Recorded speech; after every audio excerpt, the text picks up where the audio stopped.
Okay, this is your test review. So hopefully you have already worked some of these out and you're just checking to see how you are doing on all of this. And this will be a good explanation of what you need to make sure you watch out for on the test on Thursday.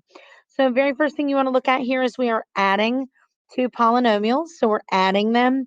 So, we don't need to worry about distributing anything. So, we just have 4x squared minus 2x plus 5 plus 7x squared minus 2x plus 1. Now we want to look at what are my like terms. Remember, like terms have the same base and the same exponent. So my first one's going to be 4x squared and 7x squared, which gives me 11x squared. Next set is negative 2x and negative 2x, which gives me negative 4x.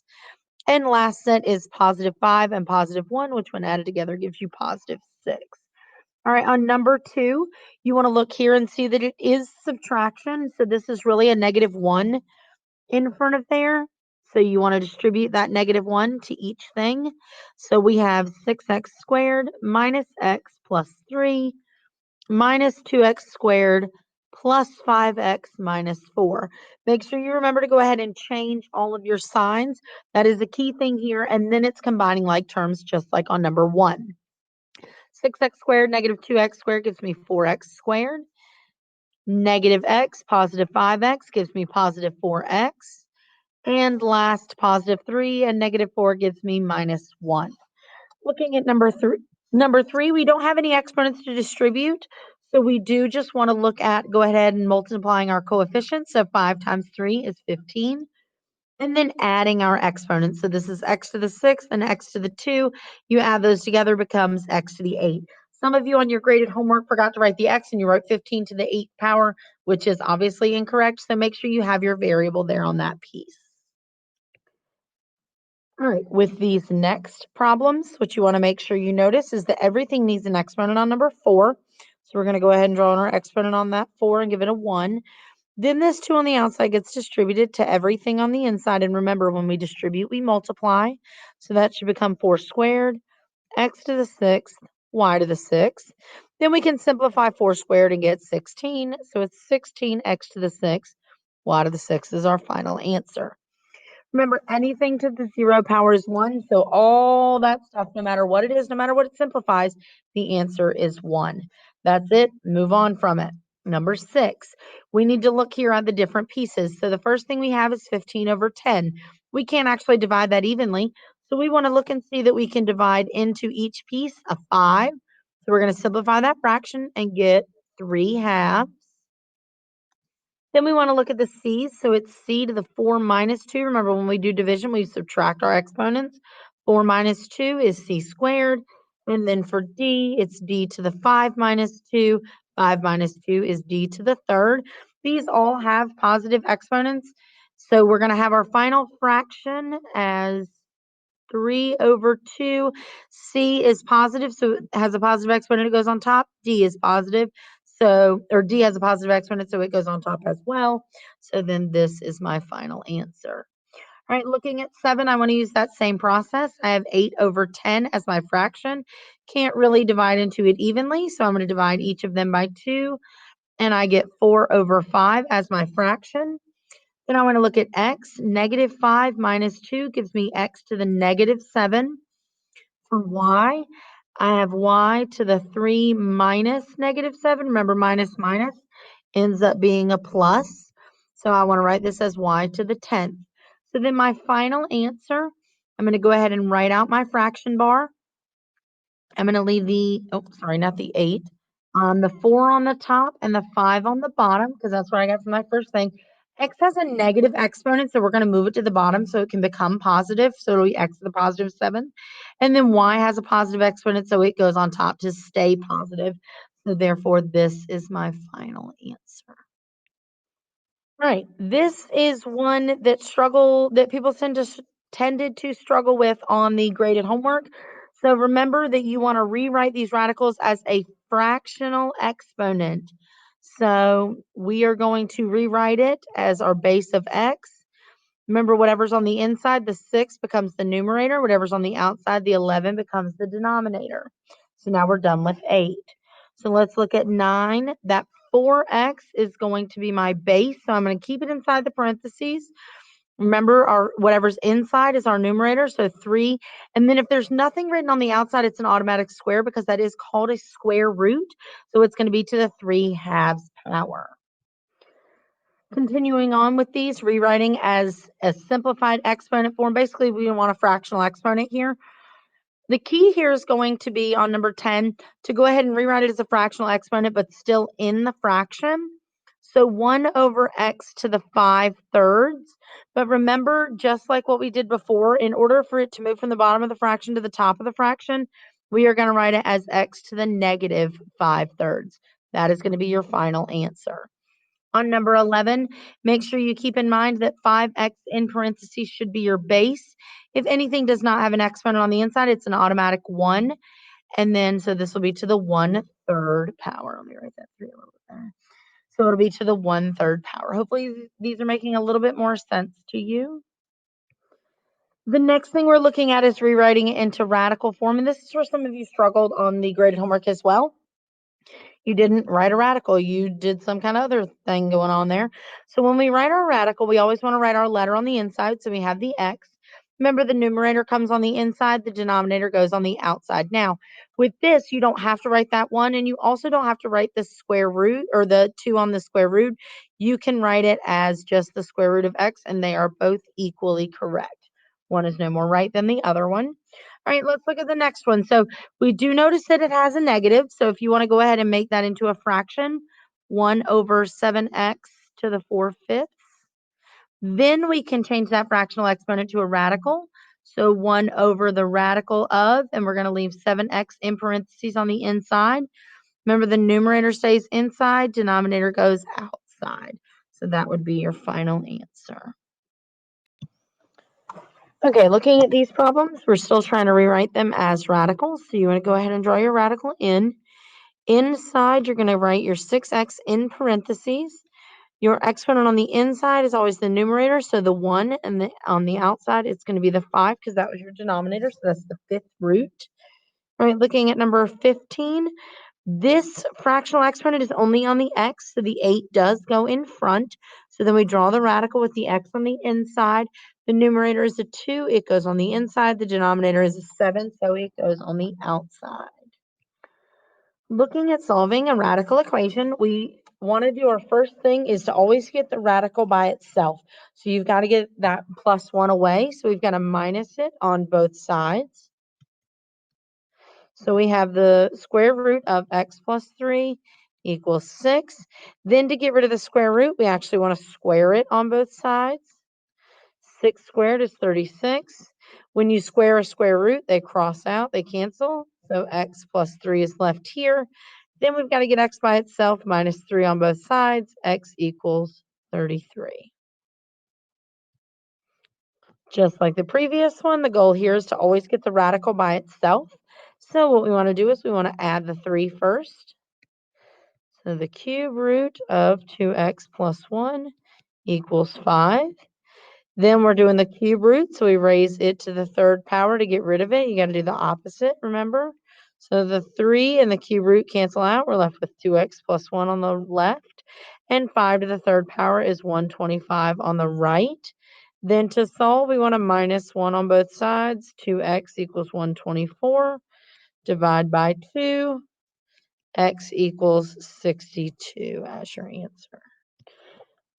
These next few you need to be very careful with. Make sure you're reading the directions. It tells you to find the common denominator, not to solve for x. So if we're looking at number 18, we see that we have denominators of 3, 8, and 2. So we've got to figure out what is the smallest number that all of them go into. So you may be thinking 8 because of 8 and 2, but 3 doesn't go into 8. So the smallest number that all 3 of them go into 8 would be 8, 16, and 24. So it would have to be 24 because that's the smallest thing that 8 and 3 both go into.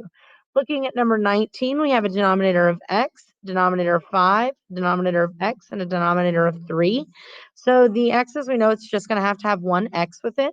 But we've got to think of the smallest number that both 5 and 3 can go into. So that's going to be 15. All right, let's look at 20. we have x plus 3, x minus 2, then x plus 3, x minus 2. Your common denominator is x plus 3, x minus 2. Now we're actually going to solve a rational equation. So we've got to figure out that common denominator first. Remember, that's always your first step, which is why the few problems before this had you working on that. So your common denominator is going to be 6x because you have the 2 and the 3. That's how you get the 6. And there's only a single x, so that's where the x comes from. All right, the first fraction is missing a 6, so you want to multiply by it on top and bottom. The second fraction is going to need a 3x to become 6x. And the last one is going to need a 2 top and bottom to become 6x on the bottom. All right, if we write out what we have 24 over 6x plus 3x over 6x equals 18 over 6x. Now we can combine or write these two fractions together. Go ahead and add them. 24 plus 3x over 6x equals 18 over 6x. And now we can get rid of that yucky denominator by timesing both sides by 6x. So now they cross out. So I'm left with 24 plus 3x equals 18 minus the 24 on both sides. 3x equals negative 6. Last step, divide by 3. X equals negative 2. All right, looking at this one, number 22, you want to figure out your common denominator first. So your common denominator is going to be x minus 4 and x plus 1. So the first set of fractions is missing an x plus 1, top and bottom. Second set of fractions is x minus 4, top and bottom. And the last fraction is not missing anything because it has both pieces. So we're going to go ahead and distribute this. I just don't want to run out of space. So 5x plus 5 over x plus 1, x minus 4, plus 2x minus 8, doing that distribution there, over x plus 1, x minus 4, equals 4 over x plus 1, x minus 4. All right, we can combine those two fractions on the left. So we're going to write it as one big fraction, 5x plus 5 plus 2x minus 8 over x plus 1, x minus 4 equals 4 times, or over x plus 1, x minus 4. Now we need to get rid of our denominators on both sides. So we're going to times by x plus 1, x minus 4. And on the left as well. Those denominators cancel from the multiplication. So we're left with 5x plus 5 plus 2x minus 8 equals 4.